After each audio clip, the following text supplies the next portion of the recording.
कर्नाटक में नहीं चला मोदी मैजिक और राहुल गांधी ने नफरत के बाजार में अपनी मोहब्बत की दुकान खोल दी है। ये सारे बयान आ रहे हैं कांग्रेस खेमे की तरफ से, क्योंकि 9 सालों बाद कांग्रेस ने इतनी बड़ी जीत अपने नाम दर्ज की है। दक्षिण का दरवाजा कहे जाने वाले कर्नाटक में कांग्रेस को प्रचंड बहुमत मिला है। 38 सालों का वो रिवाज कायम रहा है। जेडीएस लेकिन इस बार किंग मेकर नहीं बन पाई है। तो क्या रहा इस बार कर्नाटक चुनाव का नतीजा?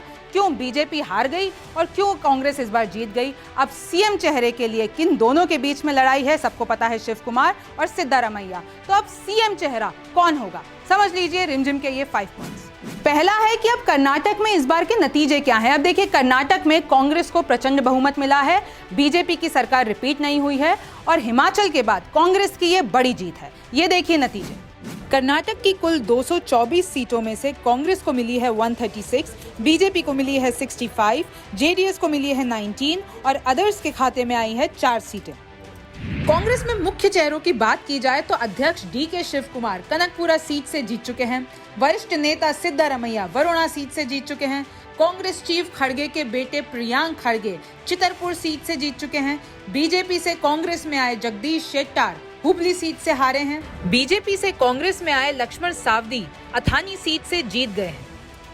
अब बीजेपी की बात की जाए तो कर्नाटक के मुख्यमंत्री बसवराज बोमई शिंगांव से जीत चुके हैं।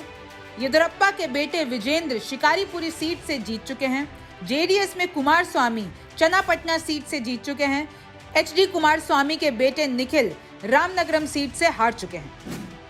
अब दूसरा है कि कांग्रेस आखिर किन कारणों से इतनी बड़ी जीत हासिल कर पाई है कर्नाटक में। ये देखिए, कर्नाटक में कांग्रेस की जीत की कुछ बड़ी वजह रही हैं। उसमें से कुछ है राहुल गांधी की भारत जोड़ो यात्रा, जिसने राहुल गांधी की छवि को बदल दिया। बीजेपी की बोमई सरकार के खिलाफ 40% कमीशन के आरोप। कांग्रेस ने इस बार स्थानीय मुद्दों के साथ ही डोर टू डोर कैंपेन पर ज्यादा जोर दिया। पूरे जोर के साथ कांग्रेस जमीन पर उतरी। स्थानीय लीडरशिप मजबूत रही। यही वजह है कि सोनिया गांधी ने 4 साल बाद चुनावी रैली की। इस बार कांग्रेस की तरफ से वॉर रूम बनाया गया था, जिसमें चुनाव के दौरान एक सीट का आकलन किया गया और बड़े नेताओं को रिपोर्ट भेजी गई। फैक्ट चेक के साथ ही बीजेपी नेताओं के बयानों पर पलटवार किया गया। सोशल मीडिया का पूरा इस्तेमाल किया गया। कांग्रेस ने राज्य में बीजेपी के खिलाफ 40% वाली सरकार, पे सीएम और रेट कार्ड जैसी मुहिम चलाई। कांग्रेस ने मुस्लिम आरक्षण, SC/ST आरक्षण, अडानी मामला और भ्रष्टाचार पर बीजेपी को खूब घेरा। लिंगायतों की बीजेपी से नाराजगी कांग्रेस के काम आ गई। कांग्रेस का बजरंग दल और PFI को बैन करने वाला वादा, महंगाई पर फ्रीबीज और रोजगार के वादे काम कर गए। कांग्रेस के ओल्ड पेंशन स्कीम वाले फॉर्मूला ने पार्टी को हिमाचल में भी जीत दिलाई थी और अब कर्नाटक में भी बड़ी जीत दिलाई है। तीसरा है कि कर्नाटक में मोदी मैजिक कैसे नहीं चला, क्यों बीजेपी कर्नाटक में इतना बुरा हाल। कर्नाटक में बीजेपी की हार का सबसे बड़ा कारण बना भ्रष्टाचार के 40% वाले आरोप। हर रैली, हर बयान में कांग्रेस ने बार बार आरोप लगाए कि कैसे बीजेपी की बोमई सरकार के अधिकारियों ने लगभग हर सरकारी काम के लिए 40% की रिश्वत ली। कर्नाटक में 38 सालों से रिवाज रहा है कि कोई भी सरकार यहाँ पर रिपीट नहीं हुई है और ये रिवाज इस बार भी कायम रहा।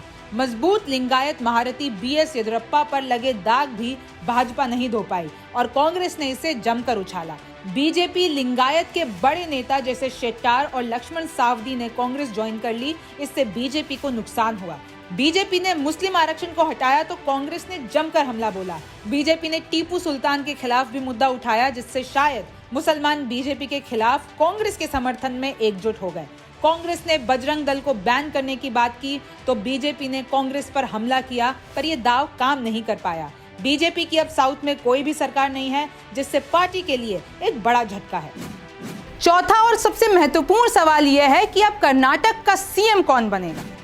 कांग्रेस ने कर्नाटक जीत तो लिया है, पर अभी भी ये कंफ्यूजन है कि मुख्यमंत्री कौन बनेगा। कांग्रेस के वरिष्ठ नेता सिद्धारमैया और कांग्रेस के कद्दावर नेता शिव कुमार के बीच में जंग है। पार्टी के लिए इसका चुनाव करना बेहद मुश्किल हो सकता है। दोनों के बीच आपसी रंजिशों की कहानी किसी से छुपी नहीं है। हालांकि चुनावी माहौल में अक्सर दोनों साथ नजर आते हैं। संकेतों को देखा जाए तो सिद्धारमैया की सीएम बनने की उम्मीद ज्यादा है, क्योंकि वो वरिष्ठ नेता हैं और पहले भी मुख्यमंत्री रह चुके हैं। लेकिन शिव कुमार भी मजबूत दावेदार हैं। डीके शिव कुमार 7 बार के विधायक रह चुके हैं। 60 साल के डीके ने चुनावी एफिडेविट में अपनी संपत्ति 1413 करोड़ रुपए बताई है। ईडी, आईटी डिपार्टमेंट, सीबीआई उनके पीछे लगी हुई हैं। ईडी 2 मामलों में जांच कर रही है, जिसमें से एक है नेशनल हेराल्ड से जुड़ा हुआ। सीबीआई आय से ज्यादा संपत्ति के मामले में भी जांच कर रही है। 2019 में डीके शिव कुमार को मनी लॉन्ड्रिंग के मामले में गिरफ्तार भी किया गया था। 2019 में डीके शिव कुमार को मनी लॉन्ड्रिंग के मामले में गिरफ्तार भी किया गया था। 50 दिन तिहाड़ जेल में वो रहे, फिर जमानत पर बाहर आए। डीके शिव कुमार का मैसूरू रीजन में मजबूत सपोर्ट बेस है। शिव कुमार वोकलिगा कम्युनिटी से आते हैं। ये समुदाय कर्नाटक की 48 सीटों पर असर रखता है। शिव कुमार की गिरफ्तारी को समर्थकों ने वोकलिंगा कम्युनिटी का अपमान बताया था। 5वां है कि पिछले चुनाव का नतीजा क्या था और exit poll news 24 today's Chanakya का क्या था और महापोल क्या कह रहा था। 10 मई को 2024 सीटों के लिए 2615 उम्मीदवारों के लिए 5.13 करोड़ मतदाताओं ने वोट डाले। चुनाव आयोग के मुताबिक कर्नाटक में 73.19% मतदान हुआ है। ये 1957 के बाद राज्य के चुनावी इतिहास में सबसे ज्यादा है। ये देखिए महापोल के नतीजे और न्यूज 24 के टुडेज चाणक्य का आंकड़ा, जिसमें कांग्रेस को बहुमत मिलती दिखी। आपको बता दें 2018 में भाजपा ने 104, कांग्रेस ने 78 और जेडीएस ने 37 सीटें जीती थी। किसी पार्टी को बहुमत नहीं मिला था। भाजपा से येदियुरप्पा ने 17 मई को मुख्यमंत्री पद की शपथ ली, लेकिन सदन में बहुमत साबित न कर पाने की वजह से 23 मई को इस्तीफा दे दिया। इसके बाद कांग्रेस जेडीएस की गठबंधन सरकार बनी। 14 महीने बाद कर्नाटक की सियासत ने फिर से करवट ली। कांग्रेस और जेडीएस के कुछ विधायकों की बगावत के बाद कुमारस्वामी को कुर्सी छोड़नी पड़ी। इन बागियों को येदियुरप्पा ने भाजपा में मिलाया और 26 जुलाई 2019 को 119 विधायकों के समर्थन के साथ वे फिर से मुख्यमंत्री बने, लेकिन 2 साल बाद उन्होंने इस्तीफा दे दिया। भाजपा ने फिर बसवराज बोम्मई को मुख्यमंत्री बनाया। अब सबके मन में एक ही सवाल है कि कर्नाटक का अगला मुख्यमंत्री कौन होगा। क्या वो शिव कुमार होंगे कि या फिर वो सिद्धारमैया होंगे। आप न्यूज 24 देखते रहिए। मैं हूं रिमझिम जेठानी, फिर मुलाकात होगी।